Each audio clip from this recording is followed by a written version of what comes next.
Olá pessoal, boa tarde, bom dia, boa noite, tudo bem com vocês? Isso, espero que vocês estejam muito bem, se cuidando da saúde, utilizando a máscara, não é? O álcool em gel, muito importante. Vamos lá? Isso. Vamos começar o de hoje com o nosso conteúdo do nono ano. Olha aqui, nono ano.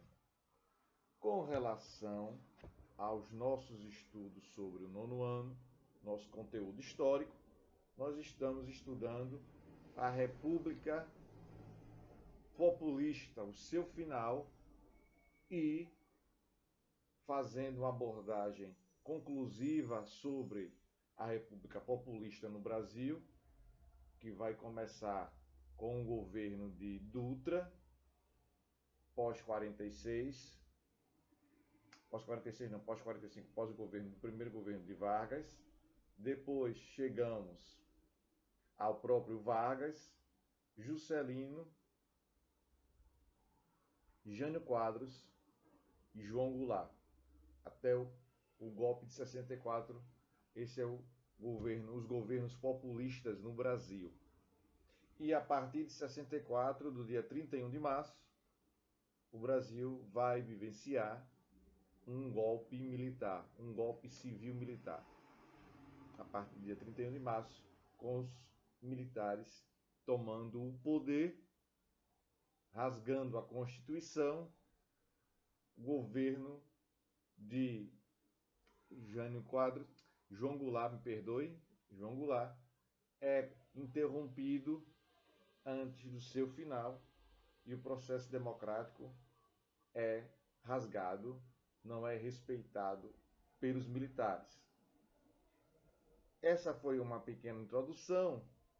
Quando fizermos uma abordagem em cima de exercícios do governo populista, dos governos populistas, e adentrarmos especificamente ao conteúdo dos governos militares, eu vou começar a fazer a abordagem, explicações um pouco mais detalhadas, tá bom? Isso, muito bem. Para fecharmos esse capítulo do governo populista no Brasil,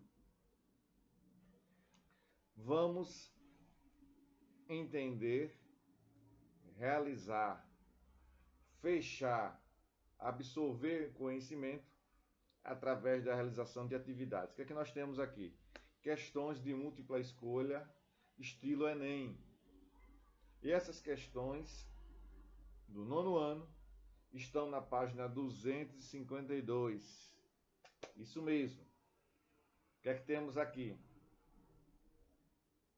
Primeira questão. A Segunda Guerra Mundial e as transformações subsequentes abalaram profundamente o equilíbrio de poderes até então existente, abrindo caminho para uma nova ordem político-econômica e militar, com evidentes implicações no terceiro mundo. Nesse contexto, a política externa do governo Eurico Gaspar Dutra expressava o quê? Vamos ver, diante das alternativas que vão surgir, qual será a alternativa que vai se encaixar com o governo de Dutra.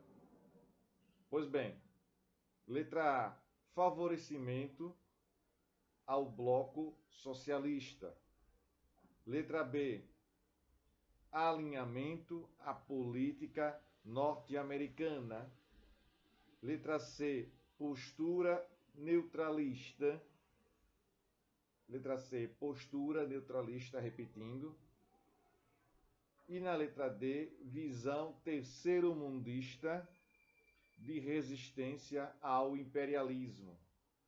E letra E, posição de defesa da autodeterminação latino-americana.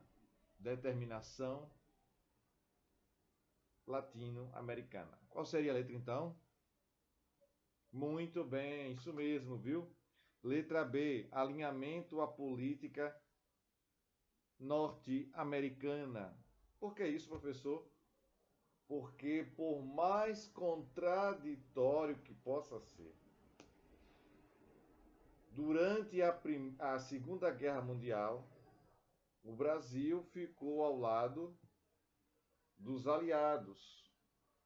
É interessante abordar isso, por quê? Porque tínhamos ali,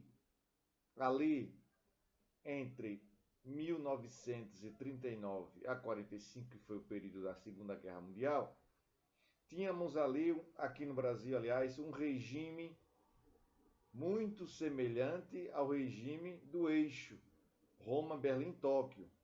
Vocês, como alunos inteligentes e atentos, estão lembrados dessa explicação minha, dessa abordagem que eu fiz, falando dessa contradição. O que é contradição do ponto de vista histórico e político aqui? É quando você pensa e age de um jeito e vai estar associado e vai concordar com uma outra forma de governo. Foi o caso de Getúlio Vargas. Ele, se fosse obedecer o pensamento ideológico, a ideologia daquele período política, o Brasil deveria estar ao lado dos países do eixo e não ao lado dos aliados. Mas sabe-se muito bem, eu expliquei isso e volto a falar, que o interesse do Brasil em ficar próximo dos aliados, do ponto de vista ideológico e depois do ponto de vista econômico, são os benefícios que essa aliança com os aliados iria proporcionar ao Brasil, especificamente os Estados Unidos. Abria-se ali, com essa união entre Brasil e os Estados Unidos, e permitindo, inclusive, que o litoral brasileiro fosse utilizado por tropas americanas durante a Segunda Guerra Mundial, isso iria trazer benefícios econômicos para o Brasil, não é? Pois bem, dito isto, vamos avançando para a segunda questão, que faz assim. Segunda questão, industrializar aceleradamente o país, de forma acelerada o país, transferir do exterior para o nosso território as bases do desenvolvimento autônomo, fazer da indústria manufatureira o centro dinâmico das atividades econômicas nacionais. Isto resume o meu próprio propósito, a minha opção. O texto pode ser considerado um resumo do programa de governo de que presidente? Vamos observar as alternativas aí. Café Filho, na letra A. Eurico Gaspar Dutra, na letra B. Nereu Ramos, na letra C. Juscelino Kubitschek, na letra D. Ou Washington Luiz, na letra E. Qual seria, então, a alternativa a ser assinalada? Essa frase se encaixa com qual governo? Isso, muito bem, isso mesmo, parabéns, viu? Juscelino Kubitschek, ele mesmo. Pois bem, vamos agora para a terceira questão. Diz assim essa terceira questão. O início da implantação da indústria de base liga-se à política nacionalista da era Vargas. As dificuldades externas, devido ao envolvimento dos países industrializados nas guerras, contribuíram para que se consolidasse a política das substituições das importações. Dentre as realizações que marcaram o último governo de Vargas, o segundo governo, que vai de 51 a 54, e que se tornaram importantes para o desenvolvimento econômico do país. Podemos citar: letra A, a transferência da capital federal para Brasília. A gente sabe muito bem que essa situação, a transferência da capital, que era o Rio de Janeiro, passando para Brasília, isso ocorre durante o governo de Juscelino.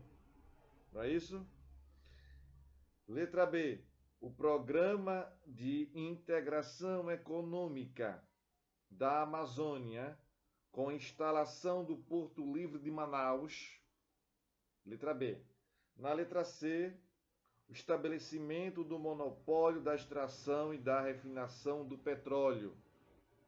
A letra D, a instalação da indústria automobilística no país.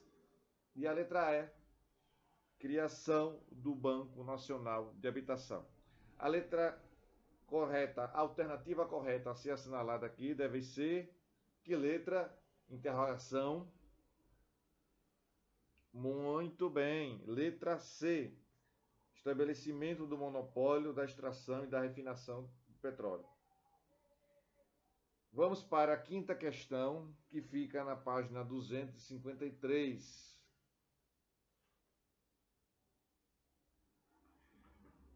O desenvolvimento do governo de Juscelino Kubitschek, que se traduziu no plano de metas, foi realizado com... De que maneira aconteceu esse plano de metas durante o governo de Juscelino Kubitschek? Vamos lá. Letra A, com imensas dificuldades, porque não previa a utilização de investimentos estatais. Letra B, previa sim, viu? Previa investimento estatal sim. Letra B, consideráveis investimentos da comunidade europeia e dos países asiáticos. Letra C, grandes investimentos do Estado e a entrada maciça de capital estrangeiro.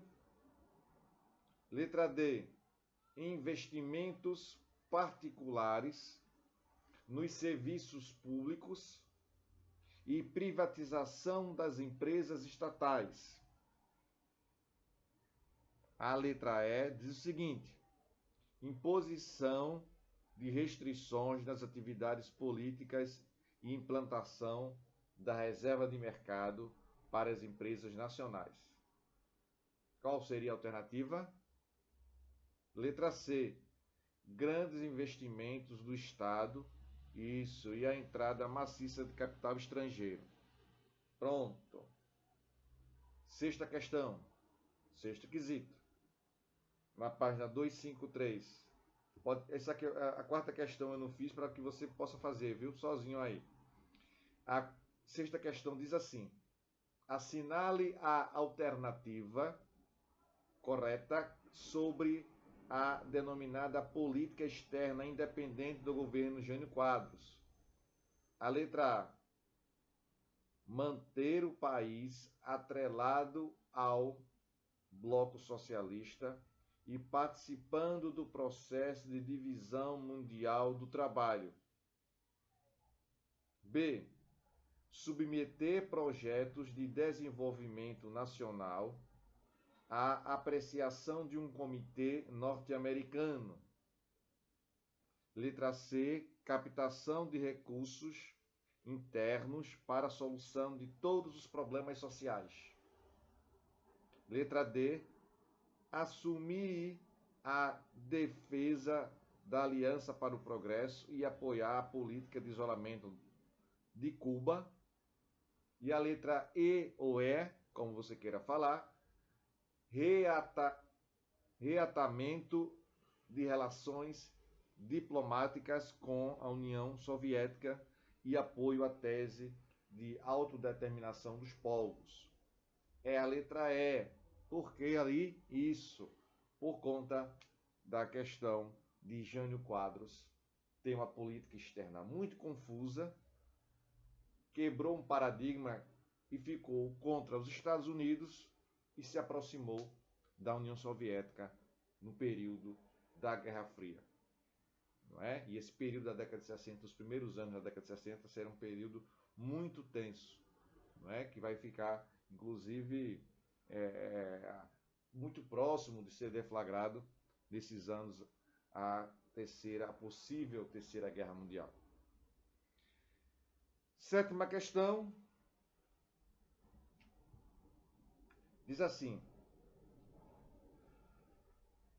o período de João Goulart, de 61 a 54, foi marcado por uma grande instabilidade. Pode-se dizer que esse governo viveu sob o signo do golpe de Estado.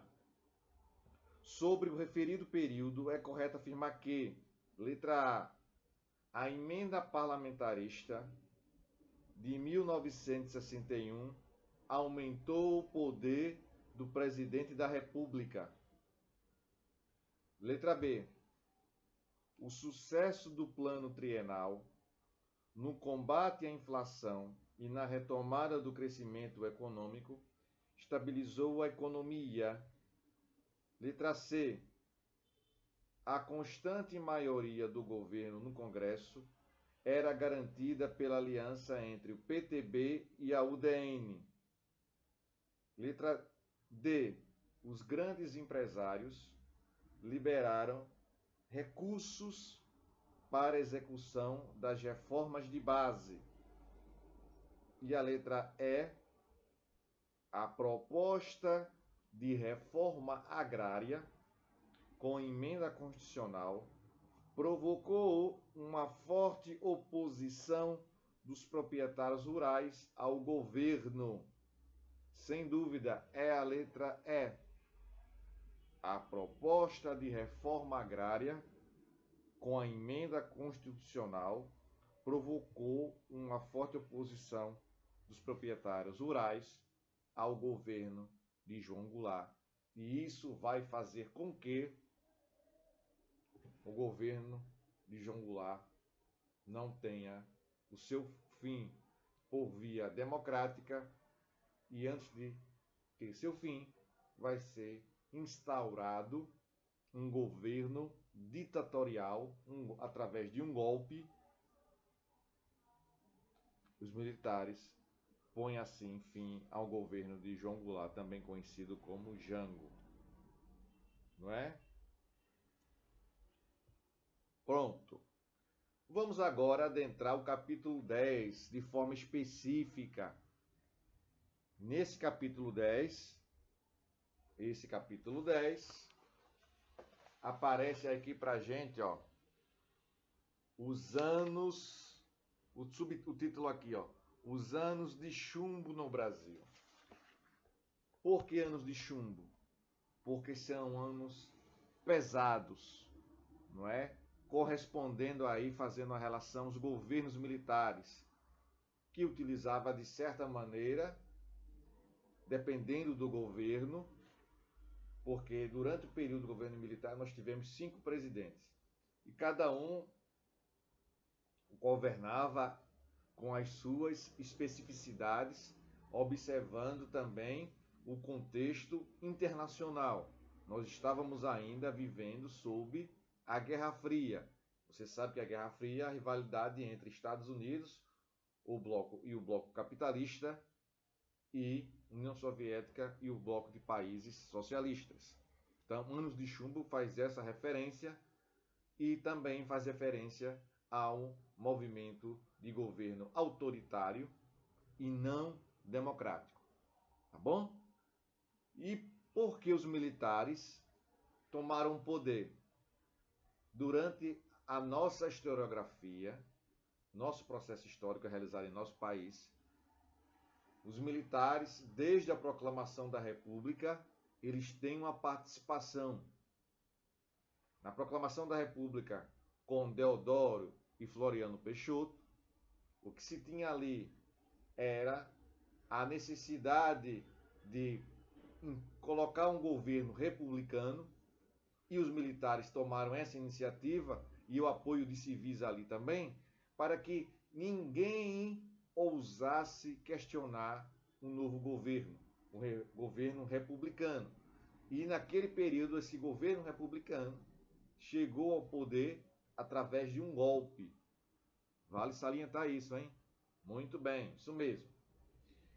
Finalizar esse processo inicial da chamada República da Espada, e a partir da década de 20, os militares sempre se reunindo no Clube Militar do Rio de Janeiro, buscando questionar o poder vigente e, através do tenentismo, começam novamente a ganhar espaço político, até que em 30, um grupo de militares apoia o governo varguista, que chega ao poder nesse momento em 30, através de um golpe.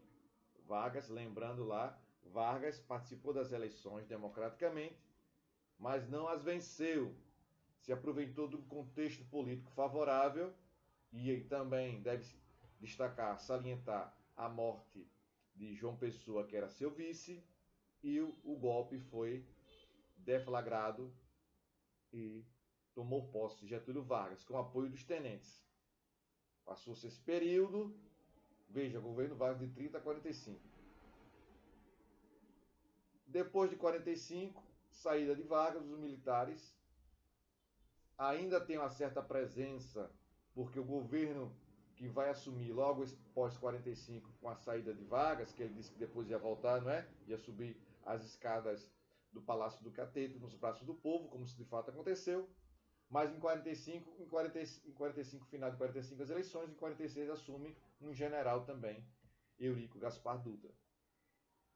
Depois disso, volta do governo varguista, que também recebeu pressões de várias áreas do Brasil, mergulhado ali, envolvido numa crise institucional por conta de situações que se tinha um medo que Vargas fosse dar um novo golpe, e a questão econômica também desfavorecendo o governo varguista.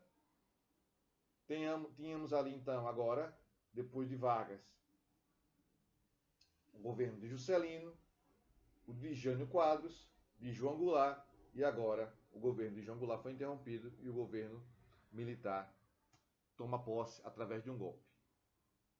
Então, o que é que se tinha nesse momento? Tínhamos ali os militares, não é? Obedecendo ao contexto internacional, ao contexto da América Latina, que os Estados Unidos, através da chamada Operação Condor, põe em prática seus interesses para influenciar a América Latina no jogo de xadrez que era a Guerra Fria, para que todos os países aqui da América tivessem um alinhamento ideológico e político ao lado dos Estados Unidos.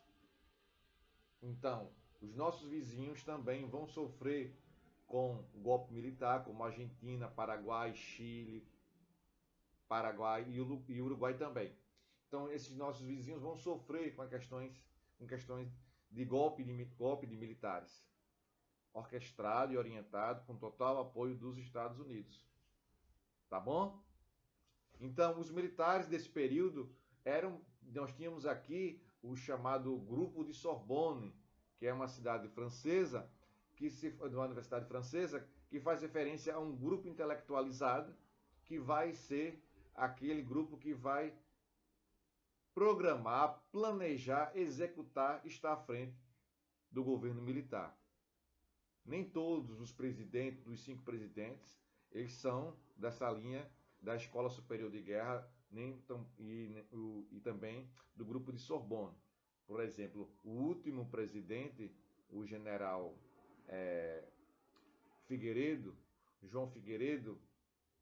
João Batista Figueiredo, não era desse grupo de Sorbonne. Quando chegar próximo, eu vou explicar como foi na conjuntura, na formação que deu a presidência a ele, o que foi que aconteceu ali, essa situação, para que ele pudesse assumir. Vale salientar também que alguns militares já sabiam que a ditadura estava próxima do fim, né? que fatalmente seria o último governo. Pois bem, vamos abrir o nosso livro na página 255. Não é? O golpe foi dado também, vale salientar, que queria livrar o Brasil da presença comunista, visto que João Goulart era um simpatizante do regime socialista. Tá bom? Pois bem, na página 255 nós temos assim: os militares no poder. Eu não vou me aprofundar muito hoje, não, vou me aprofundar mais nas próximas aulas. Os chamados anos de chumbo no Brasil correspondem a um período de governos militares que usavam da ditadura e do autoritarismo para controlar a sociedade. Mas esse regime ditatorial no Brasil não foi um fato isolado. Em grande parte da América Latina, aquilo que eu falei, que eu abordei agora há pouco, mais precisamente em países como Argentina, Uruguai, Paraguai e Chile, as ditaduras ganharam força. O panorama mundial apresentava a Guerra Fria, em que Estados Unidos e União Soviética disputavam áreas de influência. Para os norte-americanos, a ameaça comunista nas Américas seria um sinal de enfraquecimento político e um grande risco às suas intenções econômicas. Dessa forma, incentivou diversos grupos políticos, conservadores de direita e militares a tomarem o poder e instalar um regime político centralizador. Com apoio dado pelos Estados Unidos, foi criada uma operação que visava perseguir e eliminar comunistas e simpatizantes, não é, do comunismo, chamados de subversivos. Essa operação fica conhecida como, aquilo que eu falei agora há pouco, Operação Condor, não é? Que foi intensificada em 1973.